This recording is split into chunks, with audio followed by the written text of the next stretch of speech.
En direct du nouveau complexe sportif du Viaduc à Tarare, émission spéciale ce soir avant de retrouver le journal d'information régional avec Philippe Fest. Toute l'équipe de RVR vous propose de vivre en direct la fête des mousselines à Tarare. En 2025, Tarare célèbre avec éclat cette nouvelle édition, véritable vitrine du savoir-faire textile local et moment fort aussi de la vie culturelle de la ville. Cette année, les festivités prennent une dimension particulière avec l'inauguration très attendue du complexe sportif du Viaduc. Symbole du dynamisme et du renouveau tararien entre tradition et modernité, Tarare tisse un lien fort entre patrimoine, sport et convivialité, rassemblant habitants et visiteurs autour d'un même élan de fierté collective. À notre micro ce soir, le maire de Tarare, Bruno Pellachon, le responsable aussi du quartier Madeleine, Faubourg Savoie, Monique Deschelles, la comédienne et metteuse en scène de la Compagnie des Mères Tapes-Dures, Angèle Junet, également avec nous Jean-Luc Boitou, ingénieur dans une entreprise tararienne, et enfin la première dauphine, Loane de Molière. Bonjour à tous. Bonjour. En tout cas, merci d'avoir accepté notre invitation. Alors, le nouveau complexe sportif du Viaduc à Tarare, là où nous sommes, est un équipement moderne, on peut le dire, plutôt ambitieux, qui comprend plusieurs installations importantes. Lesquelles, Bruno Pellachon ? Bonsoir, bonsoir à tous vos auditeurs. Effectivement, c'est un complexe important de plus de 4000 m² avec un certain nombre de salles. Tout d'abord, un pôle de gymnastique de 500 m². Nous avons également un pôle basket, une salle de basket de 640 m² équipée de plus de 800 places pour accueillir le public de l'AST Basket. D'autres ? Et puis également une salle polyvalente également de 600 m² qui pourra accueillir les scolaires, qui pourra accueillir différentes associations, qui pourra accueillir différents clubs sportifs. Voilà, c'est vraiment un équipement qui est dédié à nos associations, particulièrement à nos associations sportives, mais également à tous les tarariens. Qui est vraiment pensé pour tous les publics. Exactement, pour tous les publics et pour tous les sports. Quelle retombée espérez-vous pour la ville en termes d'attractivité, de dynamisme local grâce à ce nouveau complexe ? Eh bien écoutez, c'est donner à nos clubs sportifs, à nos associations, les moyens effectivement de pouvoir se développer, d'accueillir de plus en plus de sportifs, de jeunes sportifs notamment, ce qui sera certainement le cas avec le club de gym, avec le club de basket qui vont forcément se développer encore. Et puis c'est mettre un outil moderne à la disposition de ces différentes associations. Nous avions une salle qui avait plus de 60 ans maintenant, qui était obsolète, donc il était temps de passer à un équipement tel que celui-là. Un équipement à 8 millions d'euros. Un équipement à 8 millions d'euros, c'est un investissement, un bel investissement, un investissement pour l'avenir avec un taux de subvention de plus de 50%, donc un taux de subvention très très très important. Pourquoi avoir choisi de construire ce complexe sous le viaduc ? Enfin pas très loin. Alors, vous savez qu'à Tarare, écoutez, compte tenu que Tarare est encaissé dans une vallée, c'est particulièrement difficile que de trouver des terrains plats. Donc, ce lieu s'y prêtait. C'était un terrain qui appartenait à la ville de Tarare. Et puis, on est ici à la ouest de Tarare, dans un lieu, dans cette ouest de Tarare qui connaît une nouvelle attractivité avec la création toute récente d'une nouvelle zone d'activité, avec l'installation du Ninkasi, avec prochainement le Chunmi Mandou qui rejoindra le centre-ville de Tarare à Joux. Donc c'est vraiment un lieu important que le côté ouest de Tarare. Un lieu emblématique, oui. Vous avez bien raison. Comment ce projet s'inscrit-il, on va dire, dans la stratégie globale de développement urbain de Tarare ? On a, sur ce mandat, investi beaucoup pour les clubs sportifs, sur nos équipements sportifs. C'est vrai qu'il y avait un certain retard qui avait été accumulé depuis des années. Donc on a investi avec le département pour la rénovation de la piste d'athlétisme. On a également investi pour la rénovation de nos gymnases. On a investi pour rénover le skatepark également. Voilà, donc c'est vraiment une volonté de mettre à disposition les meilleures infrastructures possibles pour les habitants de Tarare. En tout cas, c'est une inauguration, je l'ai dit, vous l'avez dit aussi, qui est très attendue et qui promet d'être belle. Vous avez pas mal de monde ce soir. Oui, on a beaucoup de monde. Alors notamment un ministre. Notamment un ministre. Alors on a le plaisir et l'honneur d'accueillir le ministre auprès du ministre de l'Intérieur, François-Noël Buffet, qui nous fait le plaisir de venir. On a également le papa de Tony Parker. Tony n'a pas pu venir et c'est son papa qui le représente. On a beaucoup de personnalités politiques, mais on a aussi 800 personnes qui seront ce soir au spectacle des Crazy Dunkers. Eh oui, il ne faut pas les oublier, ça. Ça bien promet sûr, d'être un spectacle haut en couleur, comme on dit. Haut en couleur, assez spectaculaire. Je pense que ça va être assez fantastique et ça va avoir dans une très bonne ambiance, j'imagine. Merci Bruno Pellachon. Merci. Le nouveau complexe sportif du viaduc à Tarare, complexe de 4000 mètres carrés, distingué aussi par son architecture plutôt lumineuse. C'est un vrai marqueur du renouveau urbain de Tarare. Ce croisement entre tradition et innovation reflète une volonté forte de revaloriser les espaces urbains tout en cultivant l'ancrage culturel. En animant les quartiers et en mobilisant les habitants autour de projets fédérateurs, Tarare tisse un véritable fil conducteur entre passé, présent et futur, à l'image aussi de la fête des Mousselines. Et ce n'est pas la responsable du quartier Madeleine Faubourg-Savoie, Monique Deschelles, qui va me dire le contraire. Bien sûr. Alors bonsoir à tous et à toutes. Alors je me présente, je suis Monique Deschelles, présidente du quartier Madeleine Faubourg-Savoie. C'est ma première fête des Mousselines en tant que bénévole. Alors depuis fin 2024, on a commencé à faire des fleurs, des dômes, des tresses. Alors on a eu 7 dômes, notre quartier a fait 7 dômes, 4 portes qui se posent à l'entrée des petites rues. On a fait 7200 pochons de lavande qu'on va jeter le jour du défilé. On a fait 163 mètres de tresses avec la mousseline. Un travail phénoménal. Un travail phénoménal qui nous a pris beaucoup de temps, mais qu'on a passé des bons moments ensemble. Autour de 15 000 fleurs, on a fait. Donc, et comment les habitants justement du quartier ont-ils été impliqués dans les décisions concernant les préparatifs? Alors, par courrier. On a distribué des courriers dans les boîtes aux lettres. Et les gens sont venus faire l'après-midi, passer des moments avec nous pour faire des fleurs. Voilà. Je crois que chaque quartier a son propre dôme, surtout reflétant une identité visuelle assez unique. Lequel alors pour votre quartier? Alors nous, c'était la Provence, où on a fait 7 dômes. Et alors, qu'est-ce qui vous plaît dans cette fête? Alors, de voir les gens qui sont souriants, que la ville est très bien décorée et que, voilà, on attendait ça avec impatience, que 5 ans il n'y avait pas eu et voilà. Eh bien, merci à vous. Merci beaucoup. Et belle fête des Mousselines. Et merci beaucoup. On va voir un aspect, cette fois-ci, un peu plus technique, notamment avec un technicien qui travaille dans une entreprise à Tarare déjà depuis quelques années déjà. Il s'appelle Jean-Luc Boitou. On va l'avoir dans quelques instants à notre micro, s'il veut bien s'installer. Et puis, on aura aussi également la compagnie des Mères Tapes-Dures et ça sera représenté par la comédienne et metteuse en scène Angèle Junet. Également aussi à notre micro dans quelques instants, pas n'importe qui, c'est la première dauphine de cette fête des Mousselines. Eh bien, nous allons commencer avec donc Jean-Luc Boitou. Alors, Jean-Luc Boitou, installez-vous, prenez place. Il y a beaucoup de monde autour de nous, là, pour l'instant. Tout le monde est en train d'arriver, on peut le voir. Il y aura peut-être quelques images de fête. Jean-Luc Boitou, bonsoir. Bonsoir, Blondine. Alors, donc, vous êtes... quel est votre rôle, un petit peu alors là, ce soir, vous allez nous parler plutôt de technique. Expliquez-nous. Voilà, en fait, je travaille aux Teintureries de la Turdine. Entreprise importante pour Tarare. Voilà, oui, de teinture. Une des rares qui reste en fonctionnement sur Tarare. Donc, nous avons participé donc, à la teinture de tous les tissus que vous voyez dans la ville. Là, 70 000 mètres linéaires au total. Quel est votre rôle à vous précisément dans cette entreprise? Moi, je suis ingénieur textile. Donc... en la matière, j'ai fait les formulations des colorations et puis donc je m'occupais de la technique et de l'atelier de teinture. Donc, nous les avons compris, il n'y a plus de mousseline. Voilà. Par contre, c'est un textile qui est synthétique. Qu'est-ce qu'il a de particulier? Alors, la mousseline, c'était un tissu coton. Bon, ça a été, je pense, assez dit. Je voulais faire une petite parenthèse rapidement. On entend beaucoup que la mousseline vient de la ville de Mossoul en Irak. C'est pas tout à fait vrai. Ça vient plutôt du Bangladesh, de Dhaka. Donc en fait, où les tisseurs de cette région ont réussi à tisser des fils fins et donc c'était assez difficile. Ils ont commercialisé ça et pour le commercialiser vers l'Europe, on s'arrêtait en Irak, dans la ville de Mossoul. D'où le fait qu'on est peut-être confondu.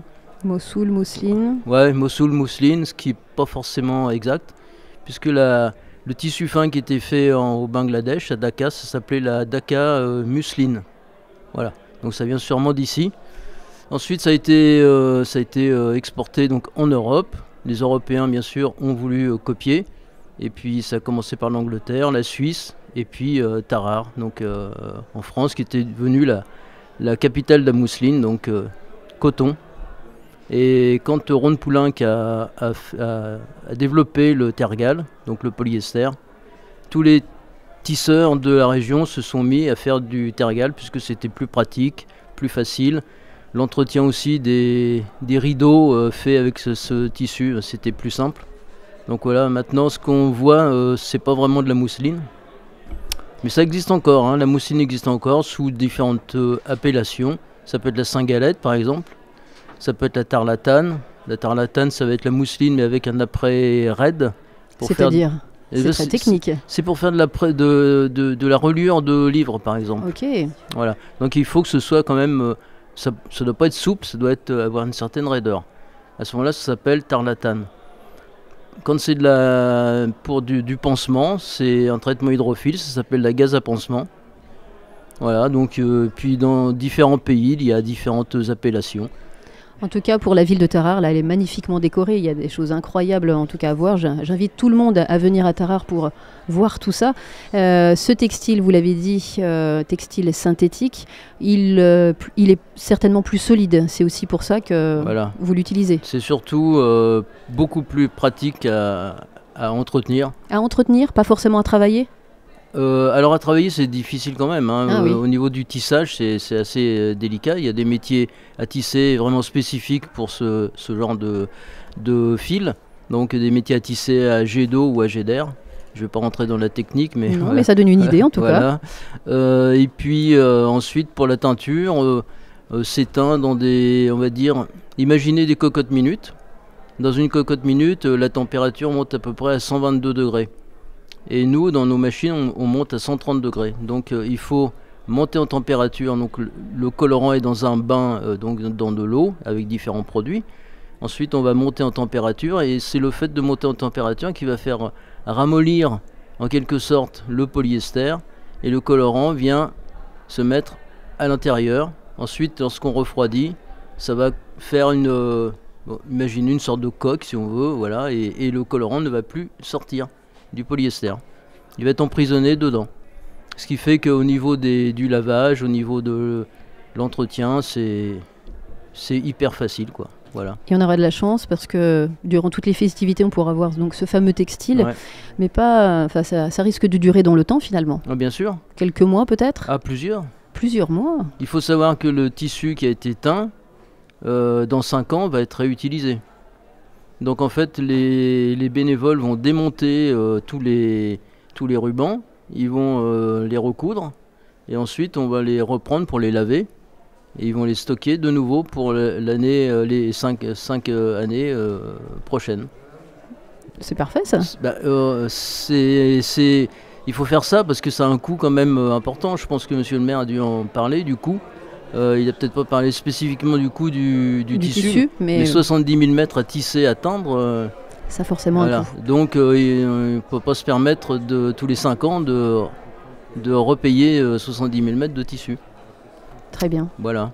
Merci Jean-Luc Boitou pour toutes ces précisions. Très bien. Là, on ne va pas regarder du coup les décorations de la même manière grâce à vous. Voilà. Alors s'il pleut, il n'y a pas de souci. Oui, pas qu'on se retrouve avec... Alors que la mousseline qui était faite en coton, il y a eu des anecdotes apparemment où il y a eu quelques déboires parfois. Parce que les gens se sont ramassés du colorant sur la figure quand il a plu. Mais de toute façon, il ne va pas pleuvoir pour cette fête des mousselines. Là, je crois qu'on est tranquille. Et puis de toute façon, c'est tissé et teint à Tarare, donc c'est de la qualité top de top. Quoi qu'il en soit. Voilà. Merci Jean-Luc Boitou, merci beaucoup. La fête des mousselines, ce n'est pas qu'une simple fête, elle incarne aussi l'âme d'une ville forgée par des générations d'ouvriers et du textile. Derrière chaque lait de tissu, on en a parlé, coloré, se cache un hommage vivant à celles et ceux qui ont façonné l'identité industrielle de Tarare. Différentes propositions artistiques sur ce thème sont organisées aussi cette semaine. Un aperçu avec la compagnie des Mères Tabdur et la comédienne et metteuse en scène Angèle Junet. Bonjour. Bonjour. Alors comment la compagnie s'est-elle impliquée dans cette fête des mousselines cette année ? Alors la compagnie s'est impliquée dans la fête des mousselines et dans l'histoire ouvrière de Tarare déjà depuis plusieurs années.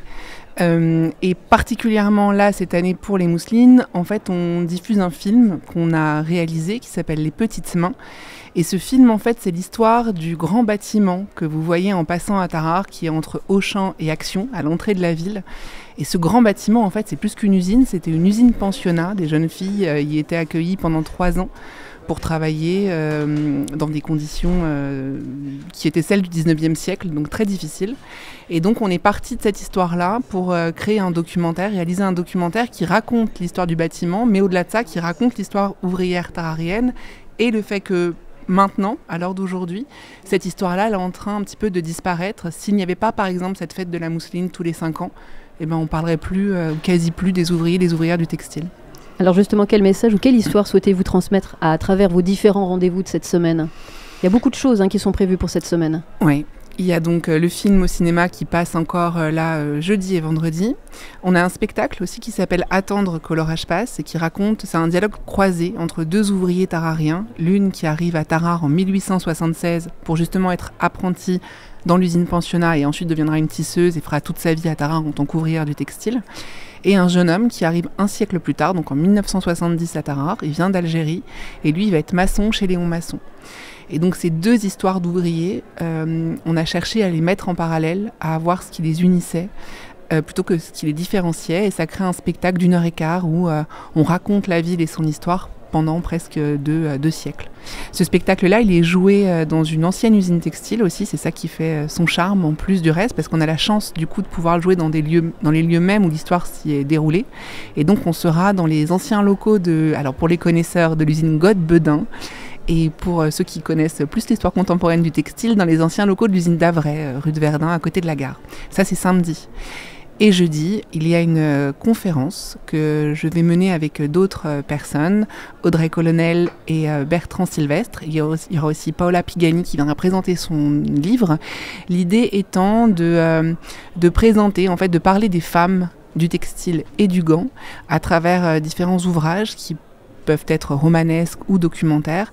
Et il y a un temps de conférence pour chaque personne dont j'ai cité le nom. C'est à 18h, c'est bien ça, au caveau ? Alors, il y a une table ronde de livres avant à 17h30. Vous pouvez venir et découvrir les livres qui ont été écrits sur le sujet, les ouvrières, dans la région, autour du textile. Et puis après, à partir de 18h, commence une série de conférences. Voilà. C'est important pour vous, personnellement, justement, ce milieu ouvrier ? Oui, forcément, c'est important pour moi parce que je suis tararienne depuis 5 générations au moins, que dans ma famille, tout le monde était ouvrier du textile et que moi, j'ai 40 ans aujourd'hui et qu'en fait, je viens de me rendre compte de ça. C'est-à-dire que jusqu'à maintenant, la fête des mousselines, je voyais ça plutôt comme une fête populaire, mais bon, je m'y impliquais pas plus que ça. Mais c'est maintenant en fait que j'ai découvert l'importance mémorielle de la fête via toutes les recherches qu'on a pu enclencher sur la ville. Et donc oui, je sais plus la question quelle est-elle, mais tout est important pour moi. C'est important pour vous. Ça porte donc cette conférence sur, on va dire, la transmission en fait du travail ouvrier au féminin. Et je crois qu'il y a une personne assez importante, une certaine Marie Ballandra. Oui, j'ai choisi moi de mener une discussion. Pas n'importe laquelle pour la Reine des Mousselines. Non. J'ai choisi de mener une discussion autour du fait qu'il y a des dynasties d'ouvrières en fait sur Tarare, comme moi par exemple. Donc toutes les femmes de ma famille étaient dans le textile à des postes différents, mais elles étaient dans le textile. Et donc réfléchir comment la transmission se fait entre mère et fille de cette condition ouvrière et au-delà de ça du travail, du savoir-faire. Et donc pour illustrer ce propos, je suis partie d'une femme qui s'appelle Marie Ballandras et qui est connue pour avoir été la première reine de la mousseline en 1921. Et donc Marie Ballandras avait 19 ans quand elle a été élue reine. Alors à l'époque, tout était différent. C'était que des ouvrières du textile. Il n'y avait pas une reine, il y en avait une par usine, voire 2, voire 3, selon les spécificités de chacune. Donc il y avait vraiment beaucoup de reines. En fait, il y avait même des reines de quartier, des reines d'usine. Enfin, il y a beaucoup de femmes qui étaient représentées lors de ce défilé. Et Marie Ballandras aussi venait d'une famille dont toutes les femmes, sur 5 générations, sont issues du textile. Du coup, je m'interroge sur qu'est-ce que cette transmission et surtout qu'est-ce qu'il en reste maintenant ? Qu'est-ce qui a été transmis dans les silences, dans les non-dits et comment nous, maintenant, on peut revendiquer et vivre notre identité ouvrière. En tout cas, on pourra découvrir tout cela toute cette semaine. C'est ça. On va dire un programme à détailler, à retrouver peut-être sur votre site internet. Exactement. Vous pouvez tout retrouver sur le www.lesmertapedures.fr. Super, merci à vous, Angèle Junet. Marie Ballandra a marqué l'histoire de Tarare en devenant en 1921 la toute première reine des mousselines. À l'époque, cette distinction honorait la meilleure ouvrière textile de la ville, soulignant l'importance du savoir-faire local, le rôle central des femmes dans l'industrie. À mes côtés ce soir, la première dauphine de la reine des mousselines, Loane de Molière, bonjour. Bonjour. À cette époque, la reine incarnait à la fois donc l'élégance, l'engagement et l'héritage ouvrier de Tarare. Est-ce que c'est bien toujours le cas aujourd'hui, selon vous ? Alors pour moi, l'élégance est toujours présente, évidemment, ça reste un concours de beauté maintenant. Pour ce qui est toute ouvrière, non, parce qu'on ne travaille plus donc dans le textile. Cependant, on montre notre implication d'une autre manière, simplement en montrant l'implication par rapport aux divers événements de la semaine, culturels, artistiques et festifs. Mais cette année, les 58 événements, il y en a énormément qui sont culturels et qui rappellent justement cette classe ouvrière dans le textile sur des conférences. Donc lundi, on a eu une conférence sur l'économie où on a beaucoup parlé de ça avec donc les nouveaux arrivants, les sites internet, etc. Et c'est important de transmettre ça aux diverses générations pour justement grandir avec et des bonnes valeurs et garder nos valeurs de Tarare. Première dauphine donc, qu'est-ce que cette distinction représente pour vous personnellement ? Je crois que dans la famille... Oui, alors dans la famille, donc il y a 20 ans, ça a été ma maman, reine des mousselines. Et il y a 10 ans, donc la dernière fête des mousselines avant celle-ci, ma marraine a été première dauphine, donc c'est elle qui m'a remise l'écharpe le soir du bal. Ça, donc, c'est pas commun, ça. Non. Donc beaucoup d'émotions et ça me fait plaisir. Et en fait, je suis née à Tarare, donc... Le but, c'est de continuer de faire vivre ces fêtes qui regroupent énormément de personnes. Et puis 10 ans après, c'est important. Comment avez-vous collaboré avec la reine et notamment avec les autres dauphines pour représenter Tarare ? Alors, on a essayé on avait la date, la semaine des mousselines très en avance, en septembre. On a signé quelque chose pour pouvoir être là au maximum. Évidemment, on a toutes des études. Moi, personnellement, je suis en école d'infirmière, donc en stage, on ne choisit pas forcément nos horaires comme on veut. Oui. Mais voilà, on essaye d'être là, de travailler le matin, parce que les événements sont soit l'après-midi ou le soir. Donc d'être là un maximum dans tous les événements. Et je pense que ça se ressent parce qu'on nous voit souvent, quand même. Oui, on vous voit de partout, donc c'est très bien. Principal. Quelles sont vos impressions sur cette fête des mousselines, son importance pour la ville de Tarare ? Alors, vous le vivez bien en tout cas, tout ça ? Ouais. C'est énorme. Et puis même 10 ans après, ça a manqué. On voit qu'il y a 5 ans, à cause du Covid, cette fête a manqué et les gens sont au rendez-vous, sont là pour ça en fait. Et c'est génial et ça fait du bien aussi d'être au centre des projecteurs, de pouvoir être écouté dans la génération des jeunes aussi. Et voilà, c'est très important pour nous et ça nous tient à cœur. Et on ne pensait pas qu'il y allait autant avoir de monde, on ne s'en rendait pas compte. Voilà. Passez une belle soirée, j'imagine que vous allez rester ici au complexe du Viaduc. Oui, donc pour l'inauguration et le spectacle des Crazy Dunkers. Eh ben bonne soirée. Étant Merci encore. Fan du basket. Oh, ça tombe plutôt bien ça, dites donc. Ça tombe plutôt bien. Merci Loane de Molière. Au revoir. Alors, le programme détaillé de demain, peut-être Jean-Pierre, donc le président de RVR et aussi réalisateur de cette émission. Oui, alors donc pour demain, il y a toujours des choses intéressantes et ce sera à partir de la place du marché, donc sous le grand dôme, magnifique dôme. C'est très beau. Chaque fois, c'est l'attirance même pour tous les Tarariens de venir sur la place du marché. C'est bien cela. Et puis, il y aura Paul Bruyère, responsable du quartier Serrault, et le maire de Tarare, Bruno Pélachon, à nouveau. Il est choyé sur RVR. On l'a souvent. Et puis Pascal Rondet, président du Rotary pour la soirée Rotarire. Et certainement d'autres surprises. Et puis d'autres surprises, parce que j'espère bien qu'on aura aussi du public, d'autres personnes. Des visiteurs, des personnes qui profitent de la fête. On devrait aussi avoir l'autre dauphine, n'est-ce pas ? Exactement. Alors j'espère bien qu'elle viendra à notre micro, on y tient beaucoup. Et pour nous, la radio, c'est d'abord faire s'exprimer le maximum de personnes, comme vous le savez, Blandine. Très bien. Blandine, quelque chose, puisque nous sommes à Tarare. Je ne sais pas si Léane s'en souvient, bien évidemment, puisque c'était les années 1980, Léane. Il y avait un dénommé David Christie. Est-ce que ça vous dit ? Et pourtant, il a fait un grand succès mondial, international, avec Sadalop, qu'on va écouter dans quelques instants sur les antennes de RVR, ceux qui sont à l'écoute sur la radio. Et David Christie, son vrai nom, c'était donc Jacques Pépineau. Et nous sommes sur le viaduc et je suis en train de revoir cette photo de son premier disque qu'il a fait et il s'était mis au bout là, du viaduc et la photo est prise ici donc à cette époque de donc Jacques Pépineau. C'était toute une famille d'industriels ici qui étaient arrivés, des Italiens. Son père était arrivé ici à Tarare justement parce que Tarare, ville industrielle, eh bien les Pépineau, ville industrielle et industrielle de cette ville. Et Jacques n'était pas très intéressé par reprendre l'entreprise peut-être. Voilà, exactement. Il était plutôt créateur, compositeur, et il a créé donc Sadalope, qui a connu, je le rappelle, un succès mondial. Et voilà, donc Blandine, eh bien, c'est la fin de cette émission. Exactement, et on se retrouvera encore demain alors. À savoir que beaucoup de public attend ici pour pouvoir donc inaugurer cette salle dont vous avez évoqué